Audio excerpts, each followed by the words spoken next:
Good morning, everybody. Good to see you guys. You guys are all looking good here at church this morning. Hey, my name's Steve. For those of you who don't know me, I'm one of the pastors on the team here, and I'm excited to get to hang out this morning as we start a brand new summer series. I'll tell you what, I don't know about you, but I love the summer because, at least for me, this is kind of the time of the year where things kind of slow down a little bit. You know, things tend to kind of take a couple notches down. The kids are maybe out of school. Maybe you're out of school for the semester. And this is kind of the time of the year where you get to kind of kick back a little bit, have a little more fun. Maybe you go to the river. Maybe you go, hang out by the pool. This is kind of that time of the year where it's just kind of refreshing. For many of us, this is the time of the year where we get to go out of town and go on vacations and travel and do all that fun stuff. So I love the summer. In fact, just a couple weeks ago, my wife and I, we got to have a little kind of weekend getaway where we got out of town for a couple of nights and we went over to Fredericksburg. And, it was pretty chill, it was pretty laid back, but I got to tell you, it was absolutely amazing. And it was amazing for one reason and one reason only, and that is that we left our kids at home. And I'll tell you what, there is nothing more therapeutic than getting rid of the kids for a couple of nights. Okay, I'm just telling you, just getting rid of the kids, there's something about that just brings life to me again, And it's not that I hate my kids or anything like that. I don't like them a lot of the time, but I don't hate them, but I'm telling you, because when you go on vacations, like many of us are, there's something that shifts when you have little kids and you go on vacations with little kids. Suddenly your vacations cease to be vacations, and they kind of turn into, this is just sort of long trips with kids, right? Because it's not really about you anymore. There's not really a whole lot that you're doing that you actually enjoy or that's refreshing for you. All of a sudden, everything is all about the kids, right? You find yourself chasing them, trying to keep them entertained 24/7, breaking up fights, trying to keep them alive. It's exhausting. You come back from vacation and you're excited to go back to work, not because you like your work, but because you want a vacation from your non-vacation vacation, right? I'm telling you, listen, all you people who don't have kids are judging me right now, but just wait, okay? You just wait. I'm telling you, when you have little kids, it just shifts. And you put all of this energy and all of this effort into having this incredible vacation, and your kids could care less. They're ungrateful, right? They're just whatever, right? They act like they don't care. And you're like, why did we even do this? Just this past week, it was Monday or Tuesday, my wife, she took our son, who's 3, and a couple of his cousins to SeaWorld, which is pretty cool, we had this whole day planned. They're going to get to go see the whales and the fish. Honestly, I've never been to SeaWorld. I don't really know what's there because I watch Blackfish, but nonetheless, we're going to take them to SeaWorld. We're going to have a fun day. And so they get there, and they take a picture to commemorate this awesome memory, and they're hanging out with the dolphins. I don't know if you can see. I don't know if we can zoom in on my son. Yeah, this is Davis, and this is how excited he is to be at SeaWorld. Because it turns out that apparently Davis does not want to go to SeaWorld. He may have a Blackfish as well. But, here's the thing. He's sitting there, and, He could care less. He doesn't want to be there. And it turns out that what he really wants is he wants to go home and watch Paw Patrol, right? I got to tell you, if I have to see one more freaking episode of Paw Patrol, okay, I'm going to go crazy. But we spent all of this money. We spent all of this energy and all of this time. And this is the face of my grateful child, right? This is what I get, right?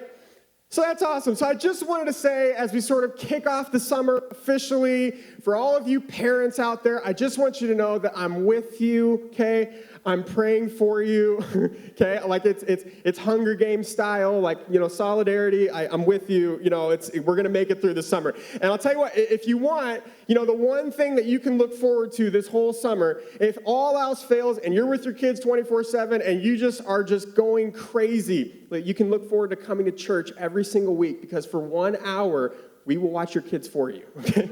We will give you a break, and you can hang out with actual adults and have coffee for just a moment of sanity, right?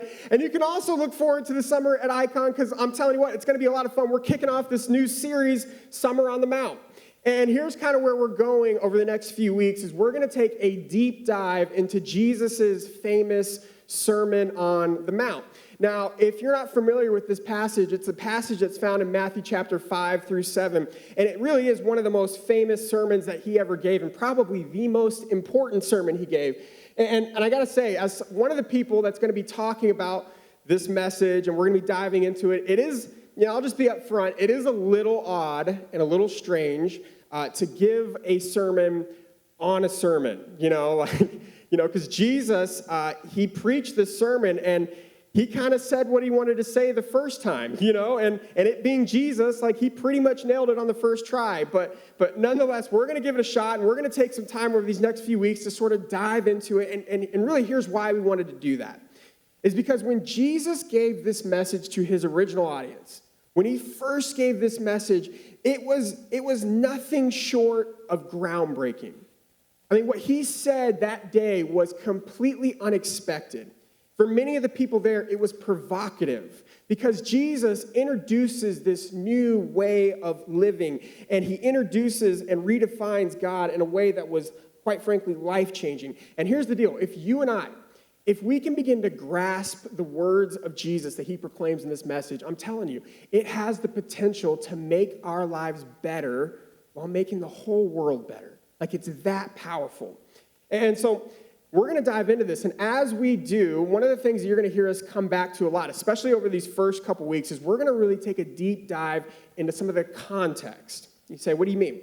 Well, as we read these scriptures, we want to understand what Jesus was saying, what did that originally mean to the people that were there? If you were there flesh and blood, and you're listening to this message for the very first time, what were you hearing? What did that mean to you? We want to understand the original context of that time, because you have to understand that before we can understand how to apply this to our lives today, we have to understand what it originally meant. So we're going to take some time and dive into that. It's also going to be a little different, especially these first couple weeks, because typically what we do here at Icon, if you're new around here, is a lot of times what we'll do is we'll take kind of one topic or one idea, and we'll do 4 weeks on it. We'll do a whole series where we unpack this one sort of idea. But today and next week, we're going to do something a little different. We're going to focus in on just the very first 10 verses of this message, and we're just going to go verse by verse and let the text go where the text goes. And it's going to feel a little bit all over the place because, quite frankly, Jesus was a little bit all over the place at the beginning of his message. And we're going to get to hear it much like the people who originally heard that message are going to hear it, because we really feel like, man, there's some powerful, powerful things in this message, and we want to dive into it. So we're going to jump right in. We're in Matthew chapter 5. We're going to start right at verse number 1. This is what it says. It says, one day, this is Jesus, as Jesus saw the crowds gathering, he went up on the mountainside and sat down. And his disciples gathered around him, and he began to teach them. Now, this is where the Bible gets so rich. Because if you're normal, a lot of times what we often do is we read verses like this, and we just tend to breeze right past this, right? Because we just think, oh, yeah, let's just get to the good stuff. Let's get to the message. Let's find out, what do I need to know? And we just breeze right past this. But what happens is, a lot of times what happens is we actually miss the layers of context beneath that actually gives the story meaning and actually gives it texture. And so it's important as you read the scriptures to stop and ask questions. Stop and ask, okay, who was there that day? Who was there? What would this have meant to them when Jesus is talking? Where was Jesus? Because what you'll see oftentimes when you study the Gospels is that, Jesus would make a statement or he'd tell a story, but oftentimes who he said it to or how he said it or where he was when he said it, it would have communicated something equally as powerful as what he was saying. And people that were there that day, they would have just intuitively and immediately picked up on it because they were there that day. But yet us, being thousands of years removed, a lot of times we miss that texture. And so we want to talk about that. So as we read the scriptures, we want to ask questions. Who was there? Well, as we read this, it says that there were crowds there. Now, crowds, that tells us there's a lot of people there that day. But who made up those crowds? Well, that's actually a really interesting question that gives us some insight into Jesus' message here. And we can find out because literally in the verse right before it tells us, this is what it says at the end of Matthew chapter 4. It says, Jesus went through Galilee teaching in their synagogues, proclaiming the good news of the kingdom and healing every disease and sickness among the people. News about him spread all over Syria. Large crowds from where? Galilee, the Decapolis, Jerusalem, Judea, and the region across the Jordan followed him. Now, this is important when you understand what that means for these people. So we'll look at this. There's large crowds from Galilee. Now, Galilee was a largely Jewish population, so the people there would have been very Jewish. They would have grown up studying the Torah or studying the scriptures. They would have had a very, very specific worldview. They would have spent their lives painstakingly following the laws laid out in the scriptures and really have spent their lives waiting and looking for a Messiah, right? Very specific worldview. Now, on the opposite end, the Decapolis, this is actually a region of 10 cities. It's actually a Greek region that was originally settled by Alexander the Great, and this would have been the antithesis of Galilee, because these people would not have been Jewish at all, very non-religious, as we would have thought about it. They would have had a very, very different and often opposing worldview than the Jewish people, right? They wouldn't, if you were Jewish and you were looking at people from the Decapolis, you would have looked at them and said, man, these people are unclean, these people are wrong, right? I mean, there would have been some tension there.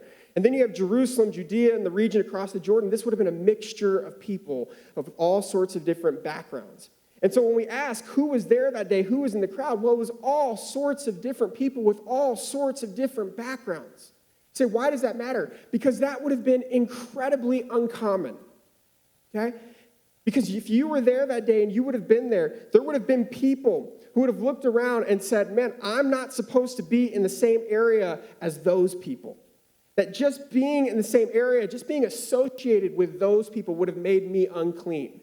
There would have been a palpable tension between some of the people that were sitting next to each other because of their worldviews and their backgrounds and what they'd been taught. I mean, it would have been, you could have sliced the tension with a knife, right? I mean, it would have been that kind of moment, and yet Jesus gathers them all together. I mean, this would have been unheard of.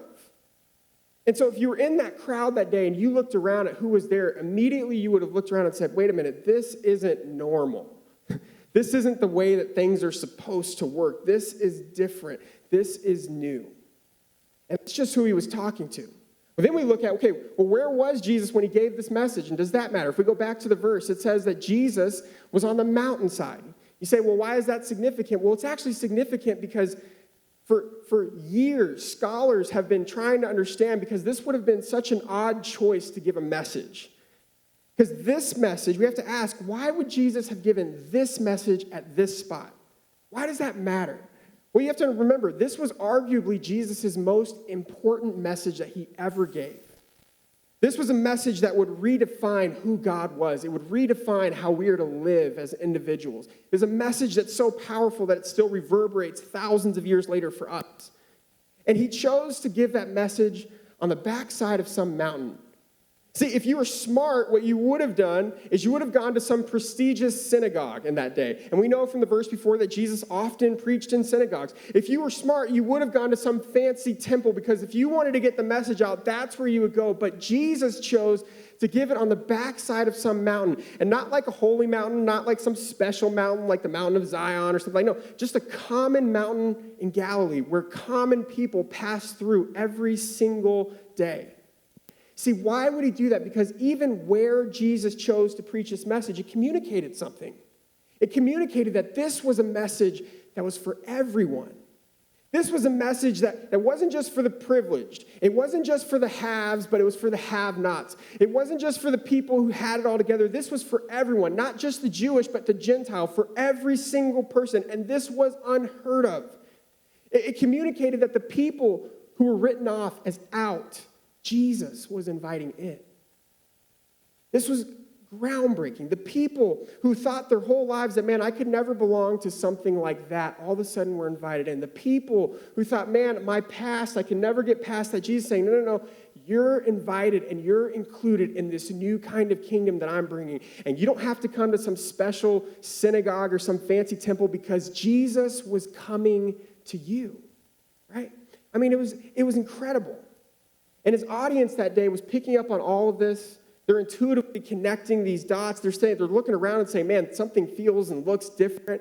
And listen, this was all communicated without Jesus ever even uttering a word. I mean, it's incredible.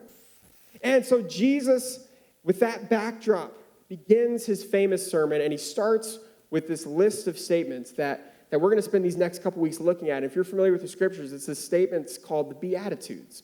And what this is, it's these these statements that are seemingly paradoxical, very contradictory in nature, and yet they're bursting with meaning. And Jesus jumps right into the next verse in verse 3, and this is what he says. He says, God blesses those who are poor and realize their need for him, for the kingdom of heaven is theirs. God blesses those who are poor. Now, I remember the very first time that I read this verse kind of seriously. It was when I was in college. I was in Bible college at the time.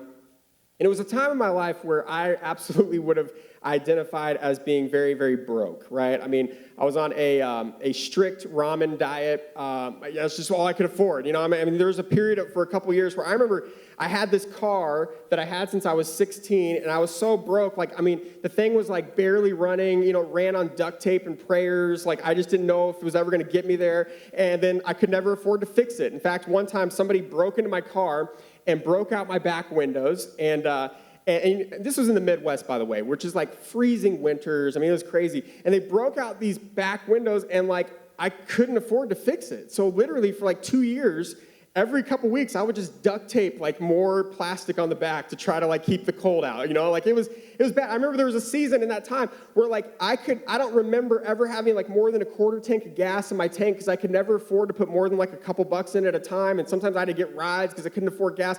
I mean, I felt like I was poor. And if you would have asked me in that season if I felt blessed, I would have told you I absolutely did not feel very blessed in that season. And yet Jesus, you know, says God blesses those who are poor. Like, what is he talking about? And if you would have been in Jesus' original audience that day, you probably would have felt some of that same tension.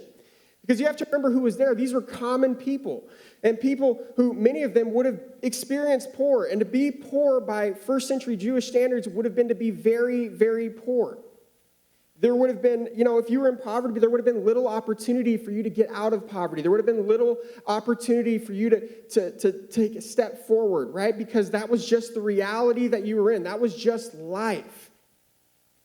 And if you were in this area, remember, they lived under Roman oppression. The Romans had conquered this land and occupied it. And so if you were in the area, the little that you did make was taxed by the Romans. Some estimate up to a third of everything that you had immediately went to the Romans. So you had very little resources to live on. And if you were poor in that day, it meant that you had to learn to depend on others for your survival. And so Jesus looks at a group of people, many of them who would have fit into this category, and he says, hey, listen, you guys are starting to get what this kingdom of heaven that I'm bringing is all about. You are blessed. Now, to really get at what Jesus is saying here, we have to understand what that word blessed means, you know, because a lot of times some translators translate that as meaning happy. Happy are those who are poor, and it sort of captures it, but it doesn't really capture the essence of what he's getting at. I saw one scholar say it like this. He said, this is what it means to be blessed. It's this divine sort of, I'm with you. It's God's way of saying, I'm on your side. Fortunate are you, for God is with you. And Jesus is saying, you can be blessed. In other words, you can be confident and find peace knowing that God is on your side and he is with you when you are poor in spirit, because then you realize your need for him. You realize that just like the financially poor, you can't do it by yourself.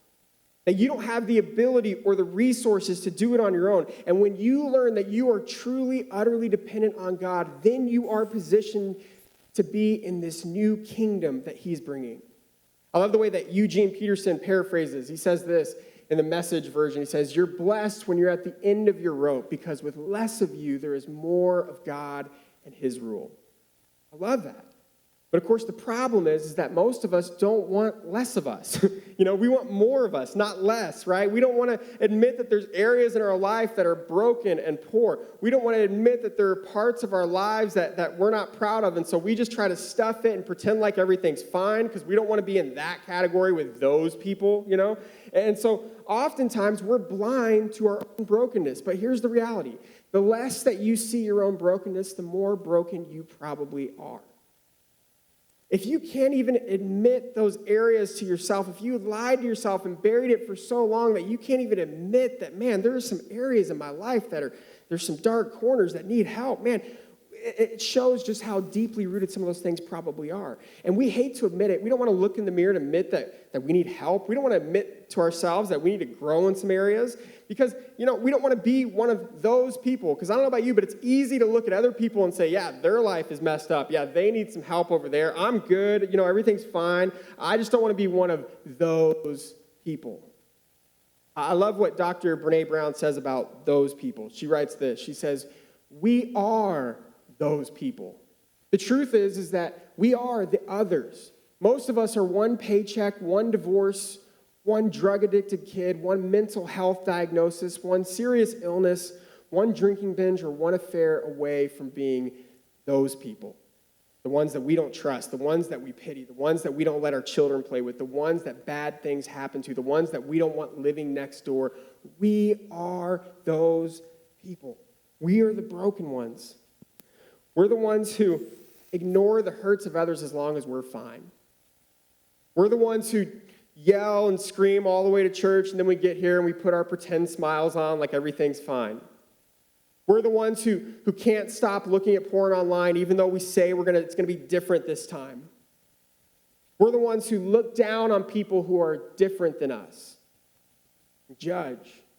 We're the ones who look, at work, and we work like 70, 80, 90 hours a week because there's something inside of us that feels like we have to prove our identity and our worth. We are the broken people. It's us. But here's the good news, is that when we admit and embrace our brokenness, we become candidates for God's amazing grace. Why? Because in this verse, Jesus unpacks this paradox that brokenness is actually the way to wholeness. See, Jesus introduces this new kingdom, one where he makes broken things whole again. One where he invites and includes the overlooked and the undervalued and the written off. And he says, man, I'm going to invite you in. And not only that, but I can restore you and I can make broken things whole again. And so perhaps you're here today and you've got some stuff. You've got some addictions. You've got some unresolved hurt and pain and anger. You've got some insecurities. The old way is to hide it. The old way is to bury it. The old way is to stuff it and pretend like everything's fine.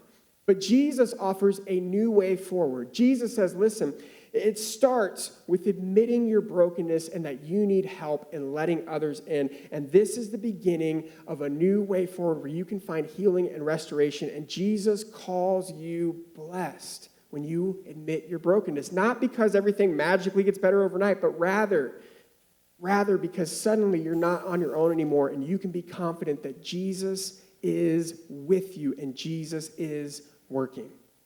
And so he continues on. He goes to the next verse and kind of takes a left turn. And this is what Jesus says in verse 4. He said, God blesses those who mourn, for they will be comforted. Now, Jesus is doing something really significant in this verse. He's doing something that would have been really groundbreaking. He's painting a different kind of picture of what God is like to the people that were there. Because if you were there that day and you were a Gentile, meaning you weren't Jewish, your worldview would have been that there were many gods, and the gods were constantly angry at you, and you just did whatever you could to not step on their toes, and you offered sacrifices, anything you could do to try to keep the gods appeased because the gods were angry. That was your worldview. If you were Jewish in this time, you had a very different worldview. Your worldview was that there was one God, and he was the true God, but yet this came at a point in their history where God had been silent for over 400 years. 400 years where there was no word from God, there was no miracles, there was no prophets, there was nothing, complete and utter silence. And here you are, you're living in this land of oppression, and you long for freedom, and you would have heard stories about a God who cared and was there, but yet where was he? He was silent not only your entire life, but your parents' entire lives and their parents' lives. This God who was silent. And then Jesus comes on the scene, and his name is Emmanuel. And it means God with us. And suddenly Jesus starts to paint this picture of a God who is with us, a God who actually cares about us, a God who is actually empathetic towards us. And he begins to redefine what God is like. It's a God who in our darkest of moments sees us and comforts us. And see, this matters for us today because if you are here and you are alive, you know what it is to mourn. You know what it means to have lost something. You know what it means to be in great pain, to have a dream that maybe died. Maybe for you is when you were young and your mom and dad sat you down and they introduced you to this word divorce, and all of a sudden, overnight, like everything changed. Maybe for you is that phone call that you got where the person on the other line told you that there was an accident and you needed to come to the hospital right away, and all of a sudden, overnight, your whole world is flipped upside down. Maybe it was when your boss called you in the office and said, hey, listen, we have to make some changes, and we're laying off your whole department, and all of a sudden, your whole life, you're feeling all these emotions, and you thought, man, I just gave everything to this company, and in an instant, it's over, and it's just, you're dealing with that. Maybe it was when you saw that text message that you were never supposed to see, and you uncovered that affair. And it was just like, all of a sudden, you had to deal with the aftermath of everything that came. See, we know what it is to be shook to our core, to be in mourning, to have loved and lost. And I just want to remind you, if you find yourself in a season like that, a season of mourning, I just want to remind you of that promise that Jesus gave, that God is on your side. That we see in the scriptures that God is close to the brokenhearted. And that even though it may feel like he's a million miles away, even though it may feel like God is far off, we can be confident that he's with us and he's for us, and that we can actually find comfort and peace, not because of our circumstances, but because of Jesus. When we understand this, that peace isn't the absence of problems, but rather it's the presence of God. See, in other words, it's not because of all the circumstances, but it's because God is with us. Because in life, no matter who you are, you will go through challenging seasons. You will go through gut-wrenching moments. But through it all, we can be reminded that there is something bigger than us at work here, in realizing that we are not alone. And because of that, we can find hope in our darkest of moments. Hope that it won't always be this way. Hope that maybe God could restore what was lost. Hope that maybe God can bring meaning to tragedy. Hope that maybe, just maybe, this isn't the end of the story. And so if you're in the middle of one of those seasons where you're trying to navigate it, I just want to remind you, man, you're not alone. And don't doubt in the dark what you knew to be true in the light. Hang on, because God cares, and he's with you, and he's for you. And Jesus says that you can actually be blessed when you're in mourning because God is close to you. So hang on. Jesus continues. Goes on in the next verse. He switches gears again. We're going to hit one more verse here, verse 5. It says this, it says, God blesses those who are meek, for they will inherit the whole earth. God blesses those who are meek. Now, for most of us here, this word meek is not a word that is, a part of your vernacular or your vocabulary. It's not a word you probably use all that often, And so, some translators, they even translate this word as humble. God blesses those who are humble. But even that word humble is not a word that, to be honest, is really celebrated in our, culture. There's not a lot of heroes of humility to look towards. And so I looked into scriptures to try to find, okay, who's an example of what, we can look to for what it means to be humble. And I looked, and I finally found one in Numbers chapter 12, and it was this guy Moses. This is what it says. It says, now Moses was very humble, more humble than any other person on earth. And I read that, and I thought, okay, this is perfect. This is the guy we want to look to about humility to figure out how do we do this, And so I started studying and looking into this, and then I discovered that Moses was actually the one who wrote Numbers.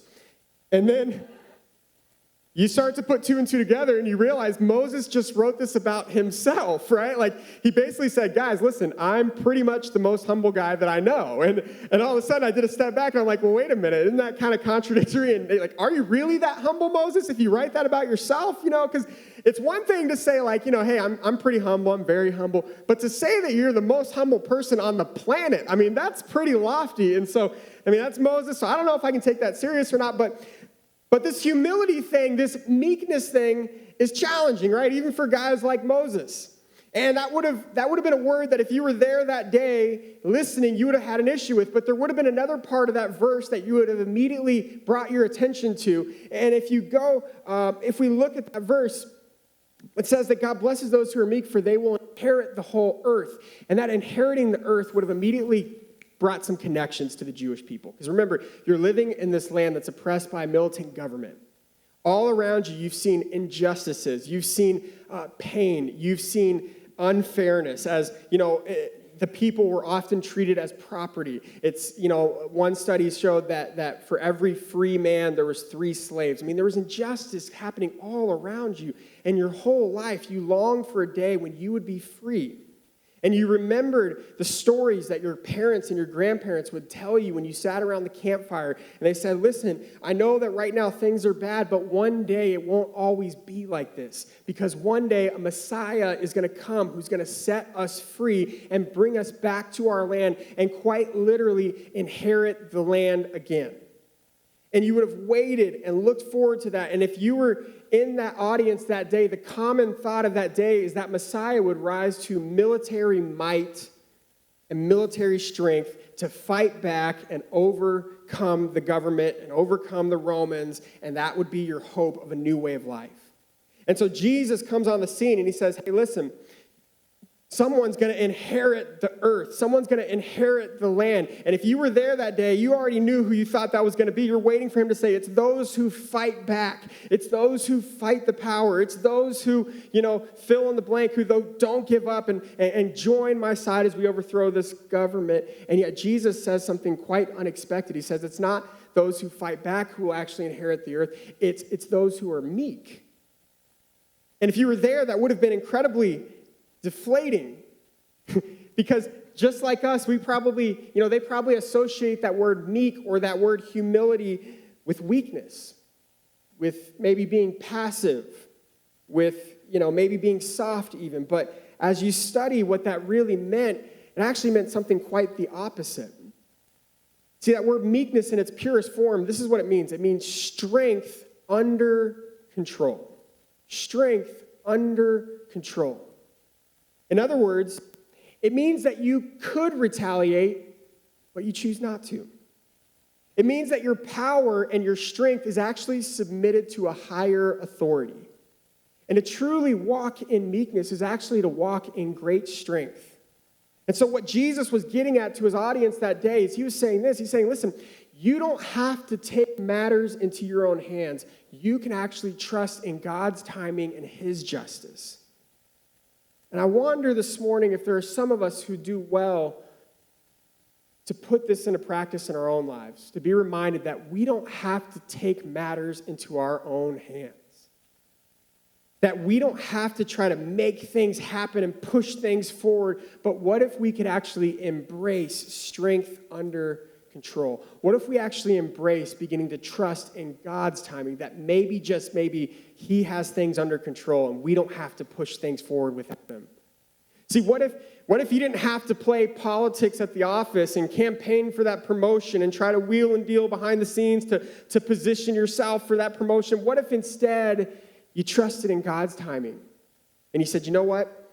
I'm just going to work with integrity. I'm going to work really hard and I'm going to allow God to promote me.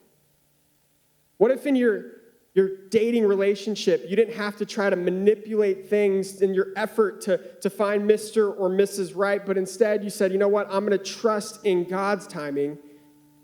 I'm going to focus on getting healthy. I'm going to focus on being the best me I can be, but at the end of the day, I'm going to trust that God's going to bring that person around. What if you could exercise strength under control? What if the next time that someone wronged you, you didn't have to retaliate. You didn't have to get revenge right away, but you said, man, I'm going to trust in God's justice. You see, meekness is the power to absorb adversity and criticism without lashing back. And it's very difficult, but this is the way that Jesus came to introduce to us. Strength under control.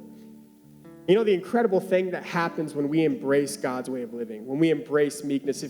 In that verse, it says that the meek will inherit the earth, right? But if you were there that day and you were Jewish, you just wanted the land, right? You wanted God to bring you back to Israel, to give you control of your land, to inherit the land. And Jesus says, no. The meek will not just inherit the land, they're going to inherit the whole earth. What's he getting at? He's saying, listen, when you do things my way, when you put your trust, your faith in me, see, you just want this little thing over here. That's what you're so focused on, but I want to give you all of this. See, my way is better than your way. My ways are higher than your ways. And you don't have to try to stress and strive and push to make it happen. But what would happen if you just walked in rhythm with me? It could change everything. And it starts with trusting God. And so this morning, as we kind of bring this to a close, my hope is that we would do that. That we would be the kind of people who would put our faith and our trust in God, who would say, God, I don't have it all figured out. I've got some issues in my life, but I'm so grateful that you brought this new way of living to me. Help me to embrace it. And my prayer is that this would be something that we don't just talk about in church, but we actually live it out in our lives this week.